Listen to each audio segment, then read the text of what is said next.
राधे राधे। आप सभी को पुत्रदा एकादशी की हार्दिक शुभकामनाएं। पुत्रदा एकादशी श्रावण मास की शुक्ल पक्ष की एकादशी को कहते हैं।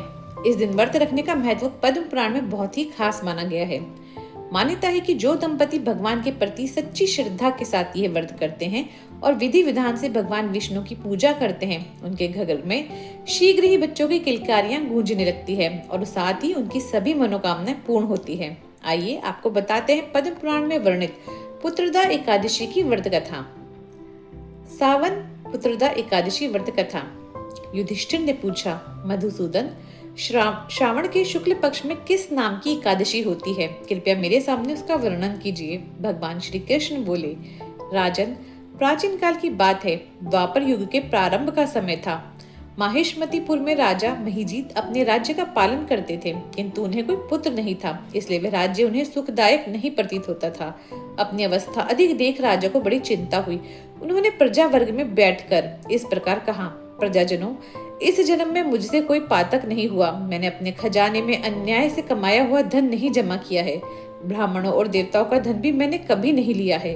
प्रजा का पुत्र व्रत पालन किया, धर्म से पृथ्वी पर अधिकार जमाया तथा दुष्टों को वे बंधु और पुत्रों के समान ही क्यों ना हो रहे हों, दंड दिया है। शिष्ट पुरुषों का सदा सम्मान किया और किसी को द्वेष का पात्र नहीं समझा।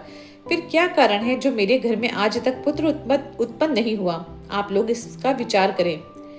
राजा के ये वचन सुनकर प्रजा और पुरोहितों के साथ ब्राह्मणों ने उनके हित का विचार करके गहन वन में प्रवेश किया। राजा का कल्याण चाहने वाले वे सभी लोग इधर उधर घूमकर ऋषि सेवित आश्रमों की तलाश करने लगे। इतने ही में उन्हें मुनि श्रेष्ठ लोमश का दर्शन हुआ। लोमश जी धर्म के तत्वज्ञ, संपूर्ण शास्त्रों के विशिष्ट विद्वान, दीर्घायु और महात्मा हैं। उनके शरीर लोम से भरा हुआ है। ये ब्रह्मा जी के समान तेजस्वी हैं। एक एक कल्प बीतने पर उनके शरीर का एक एक लोम विशीर्ण होता, टूटकर गिरता, इसलिए उनका नाम लोमश हुआ है। वे महामुनि तीनों कालों की बातें जानते हैं। उन्हें देखकर सब लोगों को बड़ा हर्ष हुआ। उन्हें निकट आया देख लोमश जी ने पूछा, तुम सब लोग किस लिए यहाँ आए हो? अपने आगमन का कारण बताओ।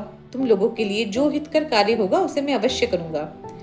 प्रजाओं ने कहा, ब्राह्मण, इस समय महिजीत नाम वाले जो राजा हैं, उन्हें कोई पुत्र नहीं है। हम लोग उन्हीं की प्रजा हैं, जिनका उन्होंने पुत्र की भांति पालन किया है। उन्हें पुत्रहीन देख उनके दुख से दुखित हो हम तपस्या करने का दृढ़ निश्चय करके यहाँ आए हैं।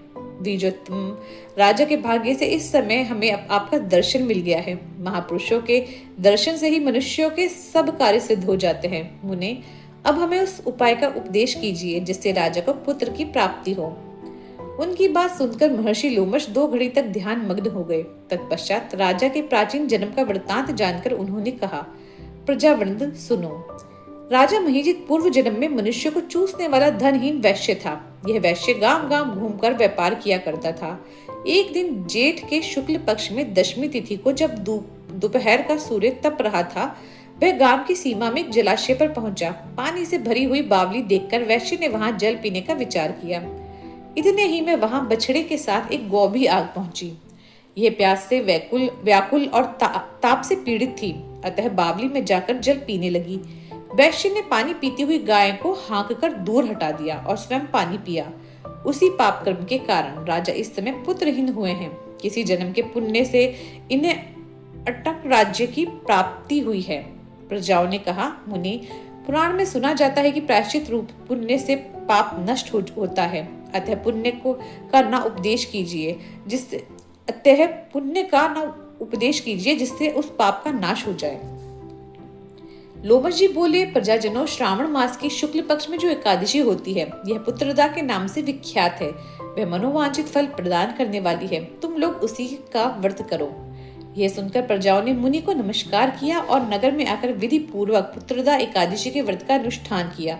उन्होंने विधि पूर्वक जागरण भी किया और उसका निर्मल पुण्य राजा को दे दिया। तत्पश्चात रानी ने गर्भ धारण किया और प्रसव का समय आने पर बलवान पुत्र को जन्म दिया। इसका महात्म्य सुनकर मनुष्य पाप से मुक्त हो जाता है तथा इहलोक में सुख पाकर परलोक में स्वर्गीय गति को प्राप्त होता है। बोलिए भगवान विष्णु की जय, माता लक्ष्मी की जय।